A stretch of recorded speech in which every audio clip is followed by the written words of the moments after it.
বাহিরে ঝুমঝুম বৃষ্টি হচ্ছে আর আমি এখানে গ্রামের ঐতিহ্য ধরে রাখার চেষ্টা করছি। মাটির কড়াইতে ঢেঁড়স ভাজি তৈরি করছি। এই তো দেখছেন এখানে হচ্ছে তেল গরম করে পেঁয়াজগুলো দিয়ে দিলাম।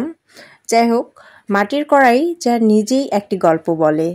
সেটিতে ভাজা ঢেঁড়সের সুবাস পুরো রান্নাঘর জুড়ে ছড়িয়ে পড়ে। প্রতিটি টুকরোতে পাওয়া যাচ্ছে খাঁটি স্বাদ আর গ্রামের স্মৃতি। মানে এগুলো হচ্ছে আমার কল্পনা। যাই হোক, রেগুলার রান্না করার সময় একটু মনে হয় কেমন যেন লাগছিল, বোরিং টাইপ ফিল হচ্ছিল। তো ভাবলাম আজ একটু অন্যরকম করি, মানে রান্না একই থাকবে, জাস্ট হচ্ছে রান্নার ধরনটা একটু আলাদা করি। তাই আমার প্রিয় একটি মাটির কড়াই আছে, সেই কড়াইয়েই রান্না বসিয়ে দিলাম।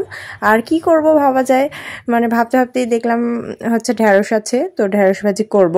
তো এই যে তেল গরম করে সেখানে হচ্ছে পেঁয়াজ, মরিচ, তারপর হলুদ দিয়ে দিলাম, সব কিছু ভাজা হয়ে গেছে। তো এখন এখানে আমি আমার ঢেঁড়সগুলো দিয়ে দিচ্ছি। ঢেঁড়সগুলো দেওয়ার পরে হচ্ছে সেটা নেড়ে দিব। এই তো আমার ঢেঁড়সগুলো হচ্ছে নেড়ে দিচ্ছি। বাইরে কিন্তু প্রচণ্ড বৃষ্টি, তার সাথে আকাশের শব্দ, আর আনমনে রান্না করছি। ঢেঁড়স ভাজি খেতে আমার ভীষণ ভালো লাগে। তো আপনাদের কার কার পছন্দ জানাবেন। এখানে আসলে কোনো মানে স্পেশাল মশলা নেই, শুধু আছে খাঁটি কিছু উপাদান আমি মনে করি। মানে আসলে একটু টেকনিক এটা চেঞ্জ করলাম, যে স্টিলের কড়াই বাদ দিয়ে মাটির কড়াই রান্না করছি, তাতেই মন একেবারে খুশিতে ভরে উঠলো। ভালো লাগছে রান্না করতে, নিজেকে একটু স্পেশাল ফিল হচ্ছে।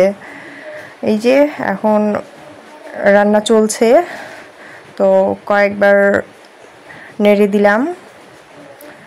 এখনই বোঝা যাচ্ছে যে উপরটা ক্রিস্পি আর ভিতরে কিন্তু নরম হয়ে এসছে অনেকটা। আসলে প্রতিটি টুকরো যেন একটি ছোট সুখের মুহূর্ত। আপনিও চাইলে বাড়িতে চেষ্টা করতে পারেন।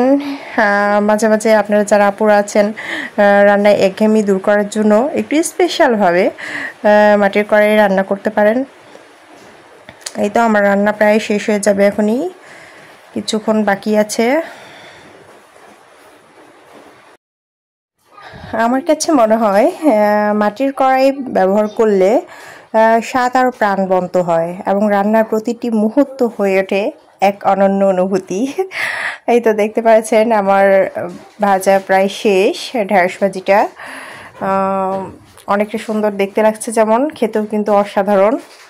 যাই হোক, ভালো থাকবেন, দেখা হবে অন্য কোনো গল্পে। ধন্যবাদ সবাইকে।